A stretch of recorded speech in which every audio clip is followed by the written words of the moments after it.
Good afternoon. This is the part 2 of my talk on the clinical signs and symptoms in clinical vestibulology.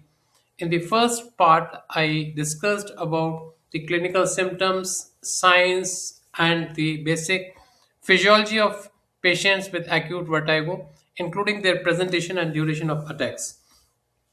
In the part 2, I am going to discuss common acute vestibular disorders. This includes BPPV, vestibular neuritis, central nystagmus types, and other acute vestibular syndrome signs. So I start my talk here with the BPPV, which is a mechanical disorder of membranous labyrinth in which the otoconia are dislocated from the utricular macula where they are embedded in a gelatinous matrix and they enter into one of the three semicircular canals. The posterior one is the most common, followed by horizontal, and rarely the anterior canal is affected.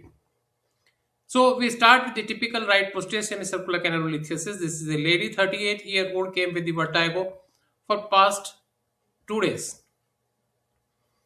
On getting up from supine and in right lateral recumbent. The right Dix-Hallpike test shows a upbeating right torsional positional nystagmus lasting less than a minute. So what to do next? This is the simplest thing and the most common one. The diagnosis is right posterior semicircular canal BPPV, the typical periampullary variant. She underwent right apple maneuver. The first position is the same as the Dix-Hallpike position, which is maintained for 1 minute.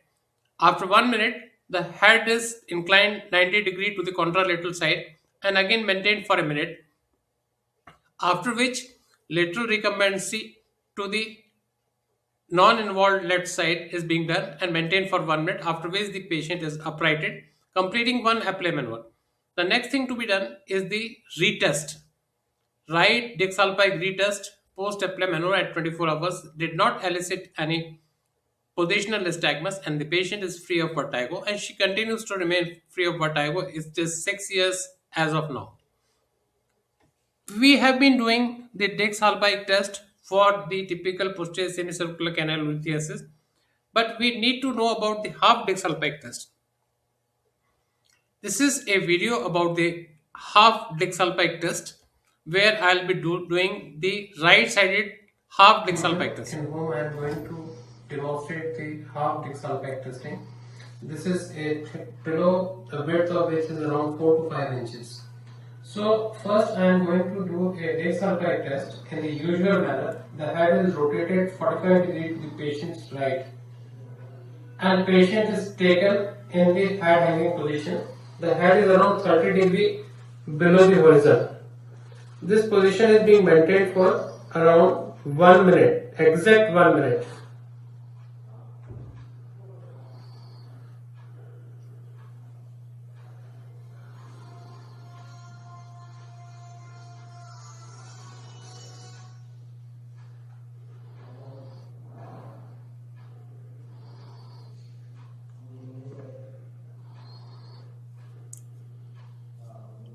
In any case, in the posterior semicircular canal BPPV, the Dix-Hallpike test, the head hanging position should be maintained for at least 60 seconds because latency may be up to 60 seconds and sometimes in one of the case reports 5 minutes have been reported in the typical posterior semicircular canal BPPV. So once you don't observe any positional nystagmus during the head hanging position in the Dix-Hallpike position, this is the right one which we are doing. Is completed in the Dix-Hallpike, in this case right Dix-Hallpike head hanging position. The head is flexed 60 degrees so that it comes 30 degrees above the horizon. So this is called the half Dix-Hallpike testing and we observe again for around half to 1 minute in this position. And if you see a beating ipsilateral nystagmus which was not present in the head hanging Dix-Hallpike position, it could be either right-sided posterior semicircular cupulollithiasis or right short arm posterior semicircular canalolithiasis. Anyway, this is one of the methods, one of the three methods of doing the half Dix-Hallpike test. The other method is that we place the pillow like that rotate the head 45 degree to the patient's right, and now his occiput would land on this pillow which is 4 to 5 inches thick, and it will get anti-flexed 30 degrees आंखें खोलो, and we observe for the nystagmus for at least 1 minute. This is one of the two methods. This is second of the two methods which is done. Again, the observation for nystagmus is around 1 minute. The third method is while doing the supine road test. When we do a supine road test, the first transition is sitting to supine with straight ahead. Now head yaw to the 90 degree, instead of that we do it 45 degrees, and that makes a half Dix-Hallpike test. So these are three methods of doing the half Dix-Hallpike test, depending on how you start to do the positional test. If you start with the Dix-Hallpike test, then it is always better to wait for 1 minute and then anti-flex the neck 50 degrees. If you start with the supine roll test, you can do the way I am doing right now. Thank you very much. So here I fully agree with the Darius-Coco 2022. In the posterior semicircular cupulolithiasis, the oculomotor responses during the Dix-Hallpike test, they depend on the posterior cupular shape and the acting gravitational vector. So this is showing that this is a neutral posterior cupula of the right side, and during the Dix-Hallpike testing on the right side, its long axis is parallel to the Earth's gravitational vector. So no positional nystagmus would be elicited. A canal angulated posterior cupula during the right Dix-Hallpike test would elicit a left torsional downbeat nystagmus, that is a inhibitory nystagmus, while the vestibular angulated posterior cupula would result into a right torsional upbeating nystagmus of more than 1 minute duration. Whether it is the vestibulum angulated cupula leading to right torsional upbeating nystagmus, or a canal angulated cupula leading to left torsional downbeating nystagmus with torsion towards the left side, the duration of the nystagmus would be more than 1 minute. So the optimal positional test for evaluating positional nystagmus of posterior cupulolithiasis and short-term posterior semicircular canalolithiasis is the half Dix-Hallpike test with the inversion test in combination. So this is a paper of around 2001 by the legendary John Hapley. He mentioned the half Dix-Hallpike test for the adherent cupulolithiasis at that time. He also mentioned the cupulolithiasis of non-adherent type. Why did he mention that? It will be clear here, because the diagnostic maneuvers and repositioning maneuver for the short-term posterior semicircular canal BPPV, that is canalolithiasis, the Dix-Hallpike test does not elicit any nystagmus because the posterior cupula is parallel to the Earth's gravity. However, in the half Dix-Hallpike test, the posterior cupula is orthogonal to the Earth's gravity, and therefore you get a upbeating ipsitorsional positional nystagmus. So this is that landmark paper. What did he say? That identification of nystagmus reversal with head inversion confirms the presence of cupulolithiasis. If the persistent nystagmus maximizes in one provocative position but does not occur in the inverse position, it suggests that the cupulolithiasis may be present due to the non-adherent particles falling away from cupula in one of the positions. So these doubts remained unclear till in year 2022, Darius-Coco came with this landmark paper, that is the sitting up vertigo as an expression of posterior semicircular heavy cupula and posterior semicircular canal short arm canalolithiasis. So Y inversion test is positive during the half Hallpike maneuver in the posterior cupulolithiasis. So this is the left half Dix-Hallpike position that you see on your screen here, and there is a ampulofugal deflection of the cupula because of the weighted cupula during the left Dix-Hallpike position. So this is a ampulofugal deflection. As the patient is taken to nose down to the right, that is the inversion position, the cupula deflects ampulopetally. So the nystagmus becomes the right torsional downbeating in that case. This is exemplified here.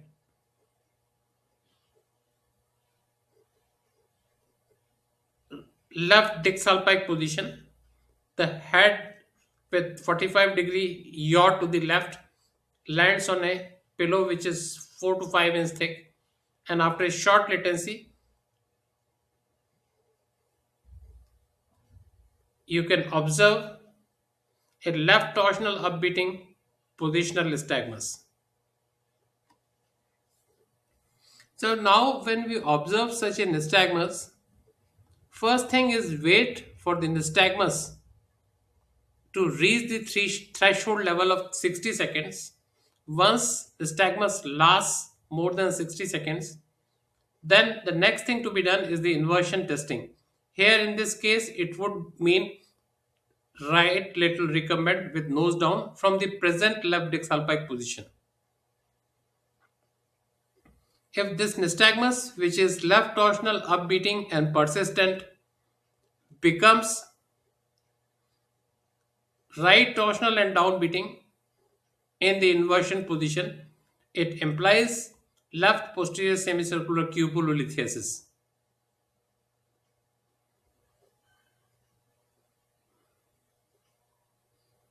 So this is the inversion position, and now you can see that the nystagmus has changed directions of both vertical as well as torsional components.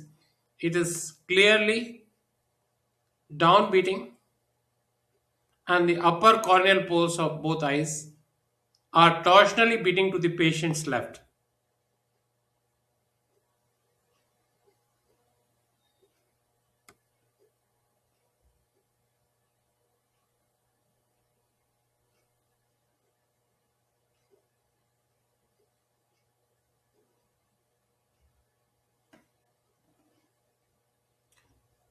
Why inversion test is negative during the half Dix-Hallpike testing in the short arm posterior semicircular canalolithiasis?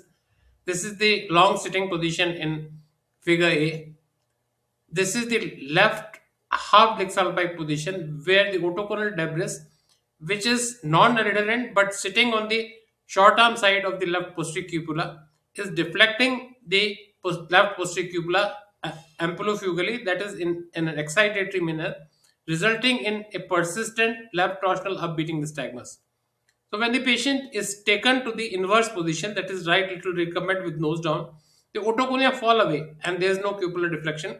That's why the nystagmus disappears despite being very persistent. So this is one which is showing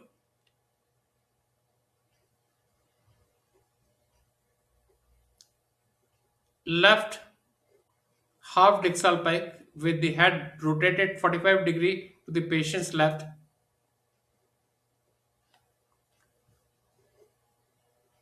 Head is made to fall on a 4-inch thick pillow, and after a latency of around 45 seconds, this is at 40 seconds, and now you see a left torsional upbeating nystagmus.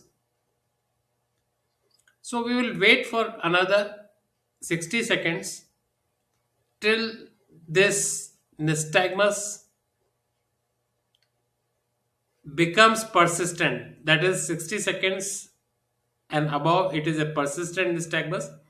And then next thing to be done is the inversion test. Again in this case it would mean right lateral recumbent with nose down.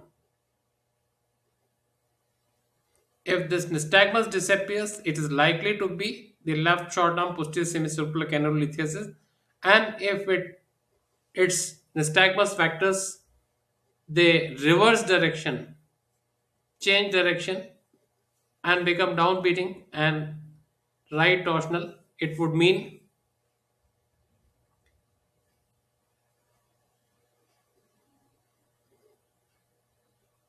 a cupulolithiasis of the left side.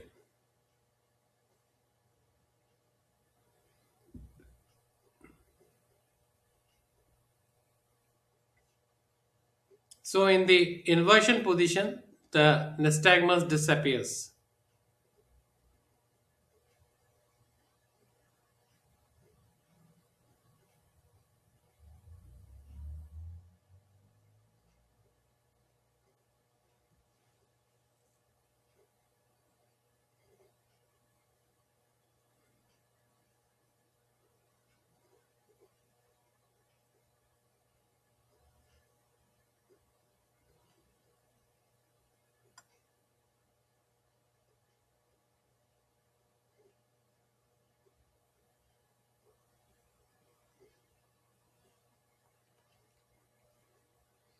Coming to the next most common, nowadays the horizontal semicircular canal BPPV, especially in the specialty clinics, is almost as common as the posterior canal BPPV. Here the problem is lateralization.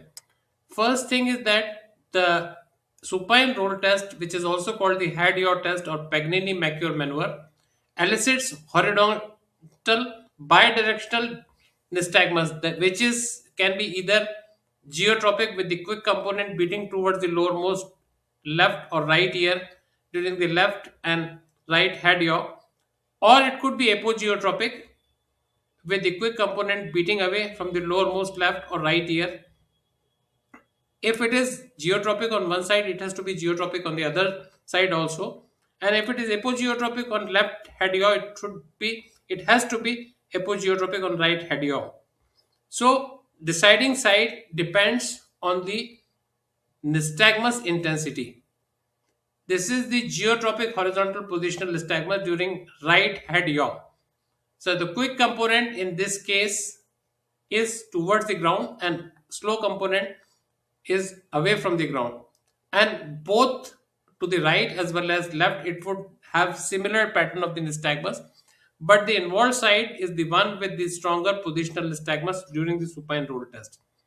In the apogeotropic horizontal canal BPPV, the quick component it beats away from the lowermost ear, as you can see here. It would be identical on both sides, but the side that elicits the weaker apogeotropic horizontal positional nystagmus is the involved side.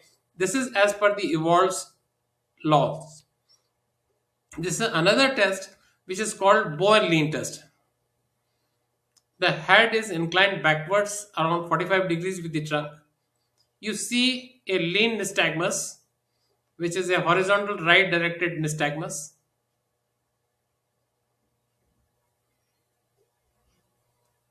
This is a positional test of secondary lateralizing importance, mostly used in horizontal canal BPPV, and is a corroborative test for lateralization. So you can see a right directed horizontal nystagmus as the head is leaned maximally, preferably it should be 45 degree backwards. That is head extension around 45 degree backwards. In the geotropic variants of horizontal canal BPPV, the lean nystagmus is directed towards the non-involved side, while opposite is true in the apogeotropic horizontal canal BPPV. Now, the head and trunk are maximally anti-flexed around 90 degrees,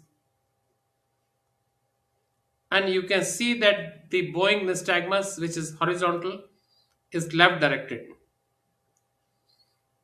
The bowing nystagmus is directed to the involved side in the geotropic variant and away from the involved side in the apogeotropic variant of the horizontal canal BPPV.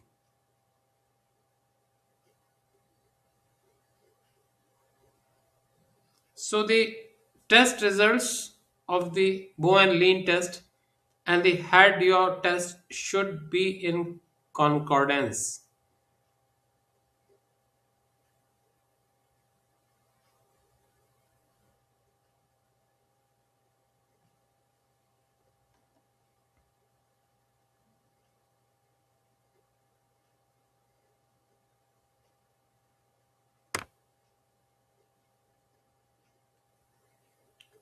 So as I had told, in the geotropic variant, bow nystagmus is directed to the affected side and lean nystagmus is directed away from the affected side, while opposite is true in the apogeotropic horizontal canal BPPV, where the lean nystagmus is directed to the patient's affected side and the bone nystagmus is directed away from the affected side, and these recommendations are in accordance to the Evalds law.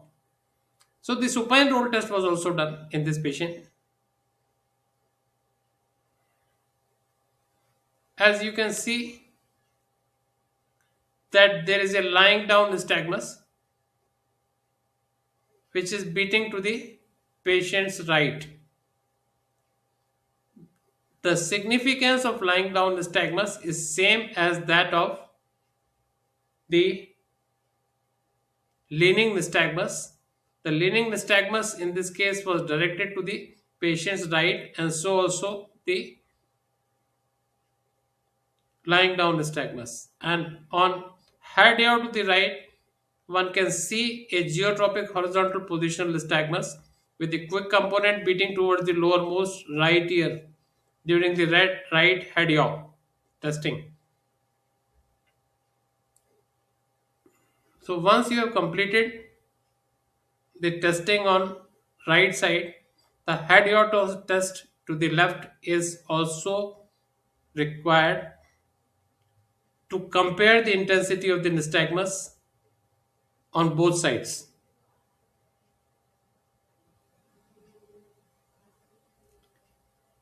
Head yaw to the left elicits a stronger geotropic horizontal positional nystagmus. So, as we had made it earlier, that the side eliciting the stronger horizontal geotropic positional nystagmus is the involved side in the geotropic variant of the horizontal canal BPPV. And the two tests, that is the bow and lean test and the supine roll test or the head yaw test, results are in concordance. So the patient has got a left-sided horizontal semicircular canal BPPV because of canalolithiasis in its long posterior non-ambularium. This is another test which is used recently, but I have not found it too useful. This is the upright roll test. Instead of doing a head yaw test in the supine position, the head is rolled. This is actual roll axis to the right.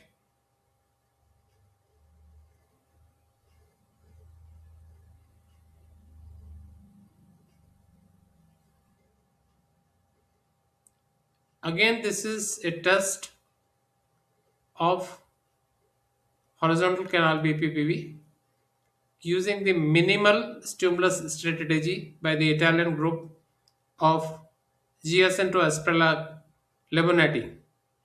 Then in the upright left head roll, we see a geotropic horizontal positional nystagmus with the quick component beating towards the lowermost left ear. So we need to repeat it on the right side because it did not get evoked during the first testing of upright roll to the right.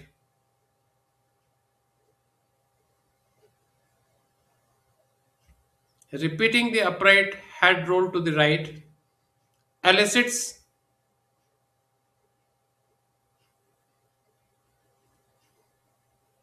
a much stronger horizontal positional geotropic nystagmus. In our country, where the skeletal fluorosis and the degenerative spinal disease is common,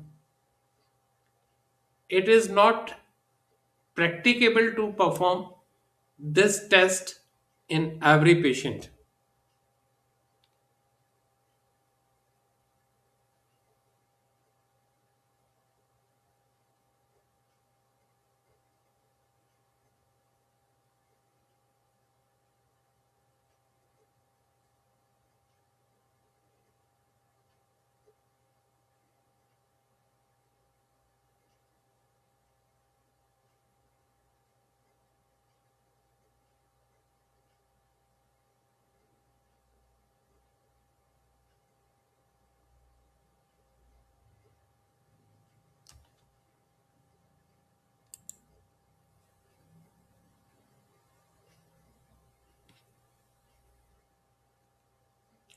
This is a 18-year-old male with positional vertigo for 2 days.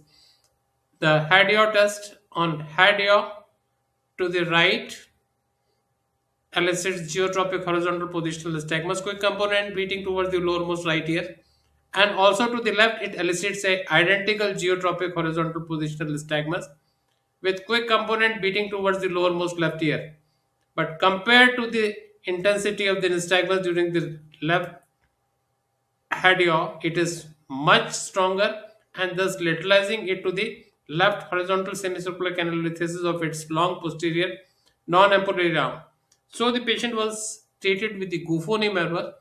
From the upright short sitting, the patient is transitioned to the right lateral recumbent, that is towards the non-involved side, for 2 minutes, and after which the head is inclined 45 degrees in the nose down position for another 2 minutes, completing the Guffoni maneuver.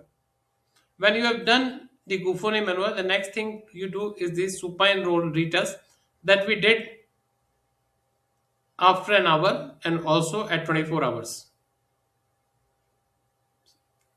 Hadio to the left as well as to the right did not evoke any nystagmus and patient is absolutely free of vertigo. As of 7 years has passed, this patient has never returned and continues to be asymptomatic without vertigo. What happened?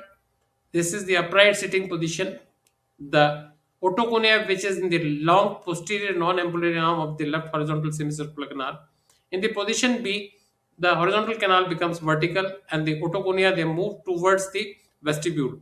And in the head yaw to the 45 degree with nose down, the otoconia enters into the vestibule, that is the utricle. On uprighting, the canal clears, and that's how this is treated so simply. The apogeotropic variant of the horizontal canal BPP is not so simple to treat.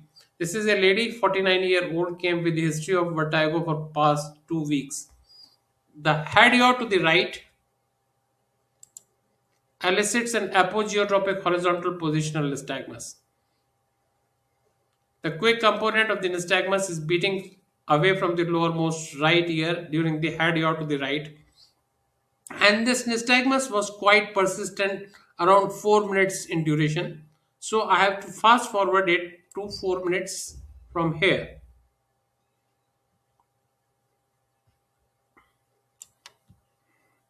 So it is still present. You can see it. So now we have to perform the hadio to the left. The hadio to the left also evoke an apogeotropic horizontal positional nystagmus with the quick component beating towards the lowermost left ear. So compared to the head yaw to the right, the head yawing to the left elicits a weaker apogeotropic horizontal positional nystagmus of more than 1 minute duration. Lateralizing this disorder, that is to the left side, it can be aptly called as the left horizontal semicircular cupulolisthesis. So what to do next? In the year 2012, Jisoo Kim from South Korea published a randomized control trial on the head shaking maneuver, and exactly that method was followed with the head anti-flex around 30 degrees side to side. 30-degree head shaking was done for a minute. You need to keep a bucket besides you because you are causing a strong vestibular stimulation that can result in vomiting, nausea, and perspiration. So when you have completed this, the retest is again required, and it was indeed done after 1 hour. The head yaw to the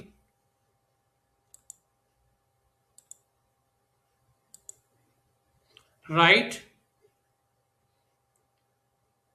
during 1 minute of observation did not elicit any nystagmus. So fast forwarding it to the head ear to the left. The head ear to the left also did not evoke any type of horizontal positional nystagmus. The patient at this moment was symptom free. She was examined again after 24 hours and she also did not had any nystagmus during the had test. She continues to remain asymptomatic. It is almost 8 years now. So, head shaking maneuver in cupulolithiasis of the horizontal canal. The debris was possibly adherent to the uticular side of the left horizontal cupula because it got relieved immediately, and if it had been on the canal side of the left horizontal cupula, it would have converted into the horizontal semicircular canalolithiasis, that is the geotropic variant. Vestibular neuritis is considered to be a viral reinfection, that is reactivation of the herpes simplex virus. Patient comes with acute vestibular syndrome.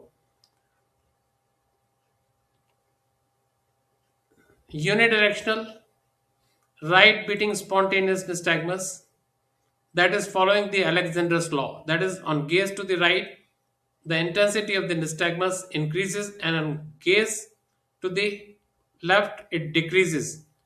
The Alexander law states that in peripheral nystagmus, the intensity of the nystagmus increases when the patient looks towards the quick component of the nystagmus. And this is following the Alexander's law. The head impulse test shows a catch-up saccade on head thrust to the left, that you can see here, not to the right, but on head thrust to the left. There you see.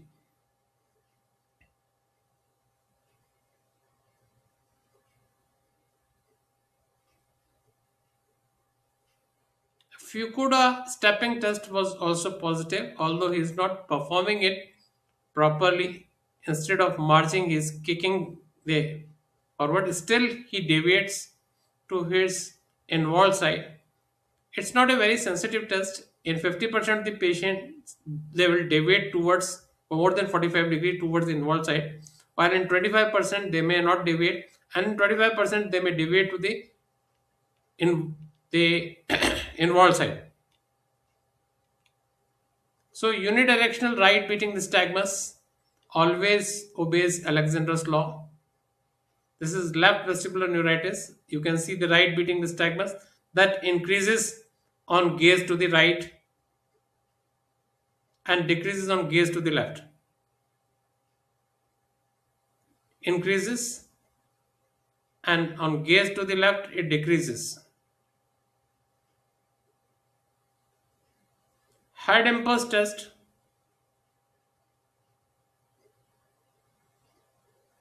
to the right did not evoke any catch-up saccade. However, the head thrust to the left did evoke a catch-up saccade, that you can see every time a head impulse to the left is given. The head impulse should be unpredictable. However,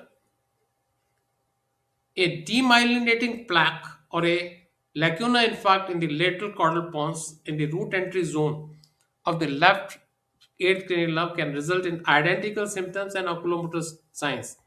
Why? Because it is still eighth nerve, which is the fascicular part. It may be intra brainstem, but it is the fascicular part. That's why it can give identical symptoms. So be liberal about getting the MRI brain done in such cases. This is a person with recurrent audiovestibular syndrome, progressive hearing loss, had vertigo with fullness of ears 5 days back. no spontaneous nystagmus. So what to do? Which side is involved? You will go to the pure tone audiometry later on, but before that, one more test is available if you don't see a spontaneous nystagmus.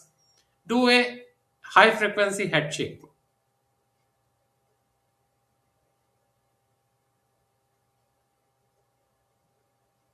15 to 30 seconds with the head anti-flex 30 degrees and side to side 30-degree excursions for around 15 to 30 seconds.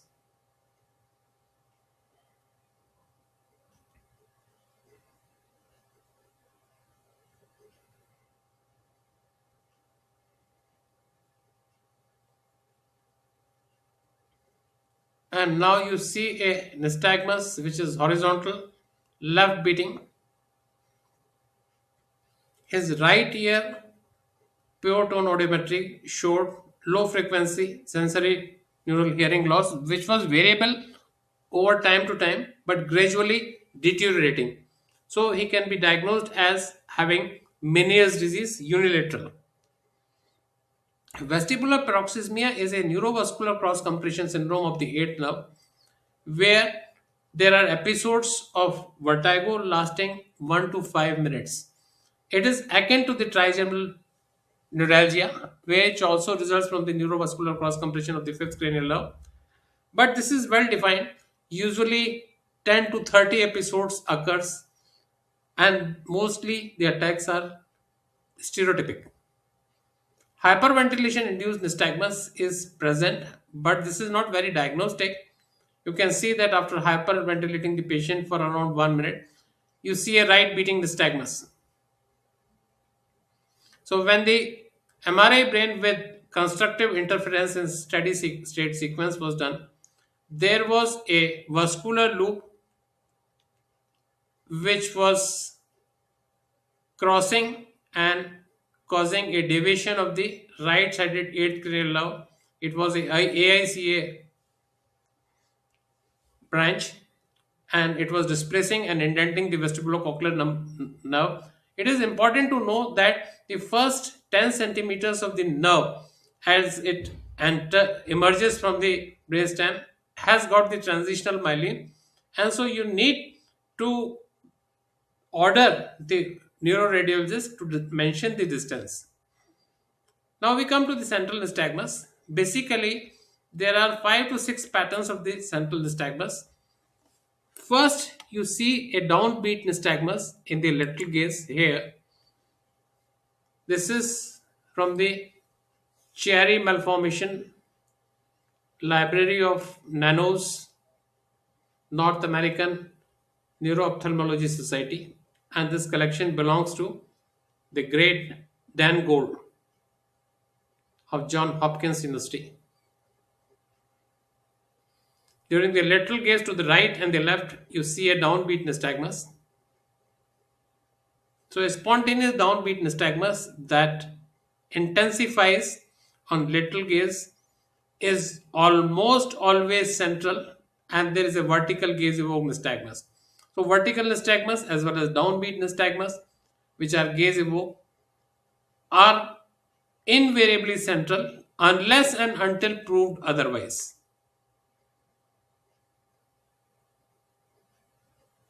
So this is one of the nystagmi which is central. The other is gaze evoked nystagmus. On left gaze, it is left beating. The horizontal gaze holding structures are nucleus prepositus hypoglossi and medial vestibular nucleus. These are the primary structures. The secondary structures are flocculus and paraflocculus. So as you see that on right beating, on right gaze it is right beating. As it comes to the primary position, it moves towards the left from the midline and then again comes to the midline. So this is called a rebound nystagmus. Rebound nystagmus is also a central type of nystagmus. Here we see the rebound nystagmus again. This is the spinocerebellar ataxia type 6. On right gaze, there is a right beating nystagmus. As the patient is asked to look straight ahead,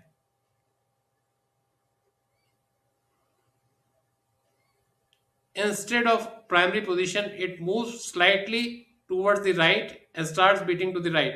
So this is a rebound nystagmus.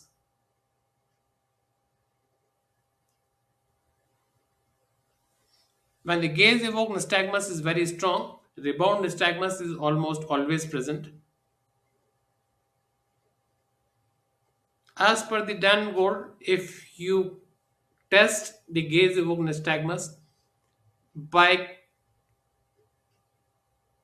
taking the eye to the full abduction, it may evoke a endpoint nystagmus. But in endpoint nystagmus, you won't see a rebound nystagmus as the patient is directed to shift the gaze to straight ahead. The third type of nystagmus is the central paroxysmal positional nystagmus. On lying down, left head elicits right beating horizontal nystagmus, while the right head turn elicits a left beating horizontal nystagmus. That is a apogeotropic variant of the central paroxysmal positional nystagmus. This is the nystagmus which is periodic alternating. First you see a left beating nystagmus. This would last for around 45 to 60 seconds, and then there is a pause.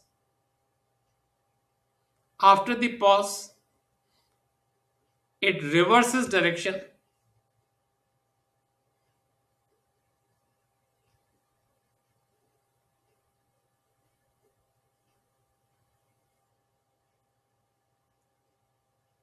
and it starts beating to the right, and this goes on and off. You need a lot of patience to record and pick up this nystagmus, but this is a very diagnostic nystagmus, characteristic of a lesion in the nodulus of the cerebellum, that is the structure responsible for the velocity storage. This is again a lady. As you see, I am doing a pursuit testing at the end gaze, and even during the pursuit testing there is choppy saccades. It indicates horizontal gaze holding. Structures involved are nucleus propositus hypoglossy and medial vestibular nucleus. So it is a bidirectional gaze evoked nystagmus, which is a central nystagmus. This is a patient with Arnold-Chiari malformation. So endpoint nystagmus, here I am demonstrating it. Good morning friends, I am going to demonstrate you how the extraocular movements are tested. The movements are tested by following the object, is usually the saccades, gaze holding and smooth pursuit movements. The object which we use and ask the patient to focus while tracking the eye movements has to be around 50 to 60 centimeters away from the patient's eyes. Ideally, it should be more than 50 centimeters. And this target, while observing these smooth pursuit movements, should be moving very slowly, otherwise saccadic eye movements would be generated. And you need to carry the object only up to the patient's shoulder, and this should be the speed of the movement. This is the smooth pursuit movement. For the saccades, I'll ask her, this is my nose, ये target है. जब मैं बोलूँ target को follow करो तो target देखना, मेरी nose target इधर देखें, गर्दन मत हिलाइए, मेरी नाक target my nose, target my nose, again गर्दन मत हिलाइए, target my nose, target my nose, target my nose, target my nose. So you can do the saccadic movements also. Now for gaze holding, There is a special thing I am telling you. I have moved it full through the range. Now take it from close. इधर देखो, इधर देखो. Eyes only. हाँ, eyes only. You see a nystagmus that apparently looks like gaze evoked, but in fact this is an endpoint nystagmus because it disappears after few beats. This has happened because I have taken the object that is target beyond his right shoulder. Suppose if I track his eye movements, taking the object only up to the 60 to 70% of his maximum abduction, that is abduction of the right eye, you won't see such nystagmus. If you take it beyond that, you will see the nystagmus. इधर देखो, इधर देखो. So that is how the confusion of eliciting a endpoint nystagmus should be taken. Likewise, during extreme gaze to left, you see a endpoint nystagmus, and if I take it, the object which he is tracking by his eyes only to his left shoulder up to 60 to 70%, you won't see any nystagmus. So this is how you distinguish between the endpoint nystagmus and a true gaze evoked nystagmus. Thank you very much. So this is a man around 53-year-old came with a history of acute vertigo and some imbalance. He came to me within 24 hours. He had already undergone a MRI at the periphery. So as I make him stand, tandem, even non-tandem, he has a tendency of lateropulsion to the left. This is the truncal lateropulsion that you are seeing. A normal patient with truncal lateropulsion to the left, a normal MRI with acute vertigo and some postural imbalance.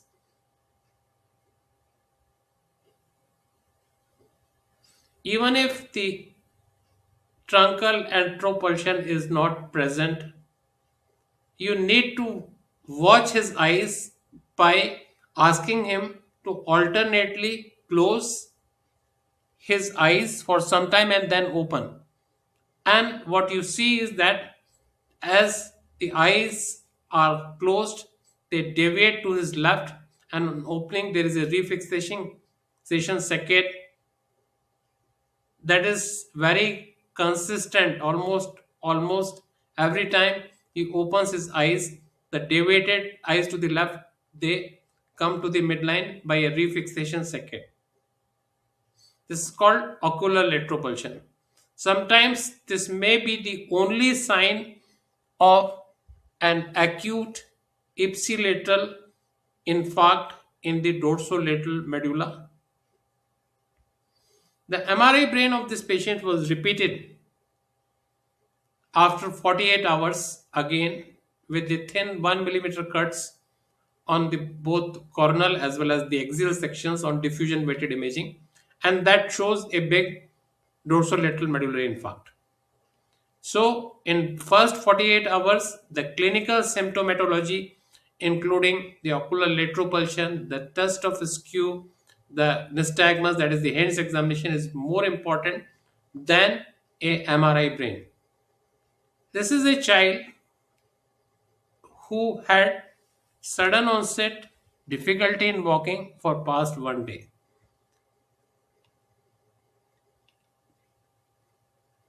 As you can see, there appears to be a scissoring of the gait, which usually occurs in chronic paraparesis, and there is a marked truncal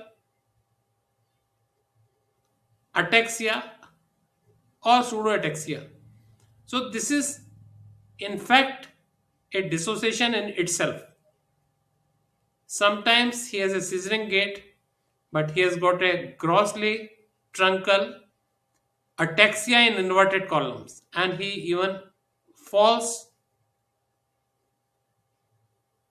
very smartly.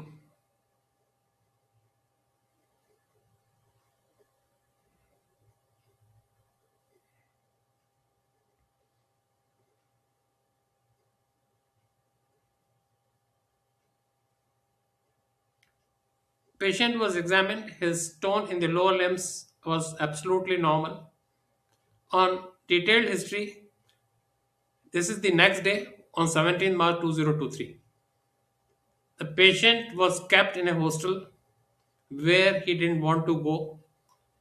Cognitive behavioral therapy was given, and next day he is able to walk normally. Not only walk, he was able to run also. This is I'm showing he's getting up from the squatting position,